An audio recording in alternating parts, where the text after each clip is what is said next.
कैसा शानदार हुस्न है, बहुत खूबसूरत लग रही हो। शुक्रिया। तुम यहाँ क्या कर रहे हो? हाँ, यहाँ क्या कर रहा हूँ? ये बताओ कि तुमने मुझसे इनकार क्यों करवाया और क्यों छुपाया कि तुम प्लास्टिक सर्जरी की माहिर हो?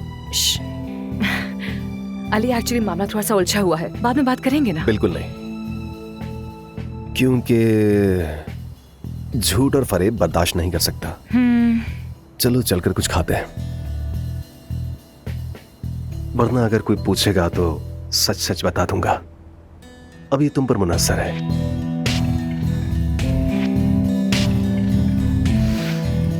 चल रही हूँ, ठीक है, चलो।